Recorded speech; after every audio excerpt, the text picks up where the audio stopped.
You are welcome to the class again. So let's try something. We'll be trying four techniques of shading today. So I promise you're gonna enjoy the class. So what is shading? Shading are used by artists to add depth, to add life tone to drawing.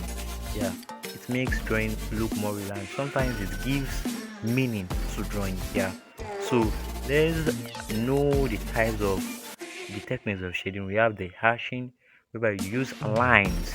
Yeah, lines. It might be diagonal, vertical, horizontal, and you just make use of lines. We have the cross hashing. We have the uh, pointillism or uh, stippling, whereby you use dots. You use dots to make your drawing realistic. We also have the blurring, whereby you use wool or brush to blur your drawing. Now let's go to hashing.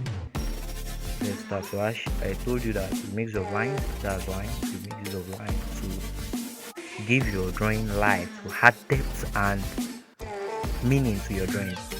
So let's assume you are working or you are seeing a movie without light and dark. You can imagine how horrific and odd it will look like. So let's go to cross hashing. We are making it look more real. Cross hashing, you cross the hashing. So you first make your hashing, you make your hashing with lines, you make your hashing and then you cross hash. That is, you put another hashing in another way. Probably you make it vertical before you make the cross hash horizontal.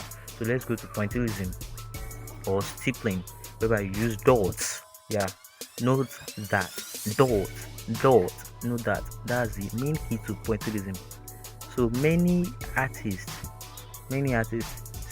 find that pointillism technique difficult because they don't like it. It looks somehow unrealistic. However, it is not unrealistic, it is the artists who made it unrealistic. So this is pointillism. You use dots. You use dots to make your drawing so beautiful.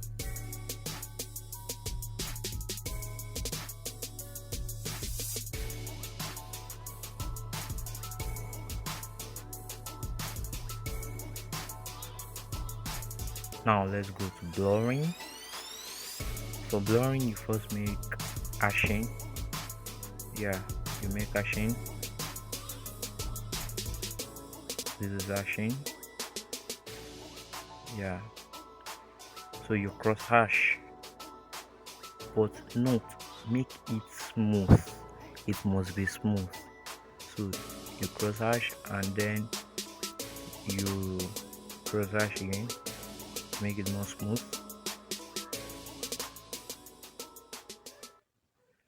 and you blur. You can either blur with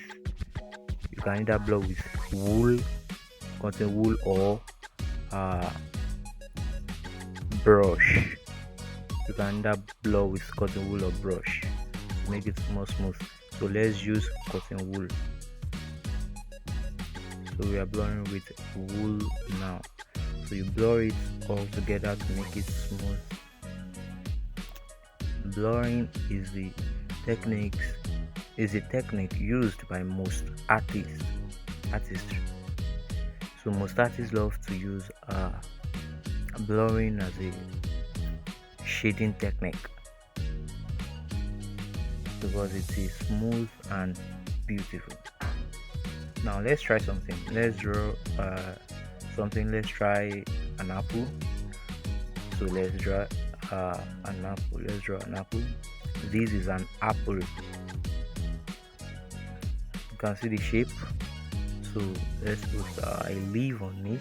Yeah, to make it kind of realistic. Yeah, don't worry, soon it will be available for consumption. So let's shade. You first uh, ash, you make your ashing. After that, you cross ash. Note, we are going to blurring. We want to blur this shading to make it more realistic and smooth. So we have done the ashing. Now we cross ash to make it smooth. This is the cross ashing. This is the cross ashed shading. So you add some depth and tone to make it more cool and realistic before blurring the shading. So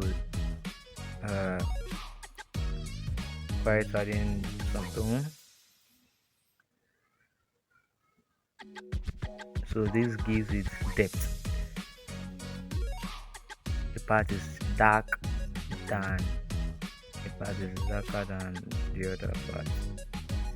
So we are blurring it already with cotton wool. So you can see it's becoming more smooth, more realistic, and I told you it will be soon available for consumption. You can eat it. So that's a joke, by the way. You can see it's becoming more smooth. It's becoming more smooth. It's becoming more smooth. You blur until you are satisfied. Yeah, note that you blur until you are satisfied. You blur the drawing, the shading until you are satisfied. So let's add some tone to the leaf. Let's add some tone to the leaf.